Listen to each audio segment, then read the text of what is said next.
মাঝ রাস্তা থেকেই গাড়ি আটকে সন্দীপ ঘোষকে ধরল সিবিআই।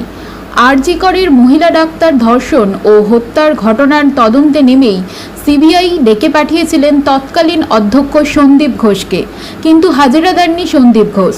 সিবিআই দপ্তরে হাজির না দিয়ে উল্টে শুক্রবার হাইকোর্টে রক্ষা কবচের জন্য আবেদন করেছিলেন। নিরাপত্তাও চেয়েছিলেন সন্দীপ ঘোষ। সন্দীপ ঘোষের আইনজীবী আদালতে আশঙ্কা প্রকাশ করেছিলেন, সিবিআই এর কাছে হাজিরা দিলে সন্দীপ ঘোষকে গ্রেপ্তার করা হতে পারে, কিন্তু তাতে রাজি হয়নি হাইকোর্ট। বরং সন্দীপ ঘোষকে সিবিআই এর কাছে হাজিরা দিতে বলেছিলেন। তাতেও কাজ না হওয়ায় এবার রাস্তা থেকে তাকে গ্রেপ্তার করল সিবিআই।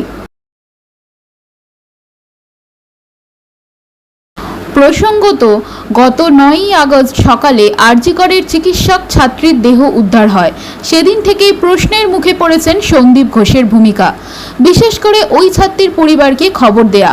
প্রথমে আত্মহত্যার কথা বলা হয় পরিবারকে, হাসপাতালে আসার পর দেহ দীর্ঘক্ষণ পর দেখতে দেয়া, এই ধরনের নানা অভিযোগ উঠছে তার বিরুদ্ধে। এখনো পর্যন্ত যা খবর, তাকে জিজ্ঞাসাবাদের জন্য নিয়ে যাওয়া হয়েছে সিজিও কমপ্লেক্সে। প্রশ্ন উঠছে, এভাবে মাঝ রাস্তা থেকে তাকে কেন তুলে নিয়ে যাওয়া হলো? তাহলে কি তাকে গ্রেফতার করতে চলেছে সিবিআই? এই নিয়ে অবশ্য মুখে কুলু পেরেছেন সিবিআই এর তদন্তকারী।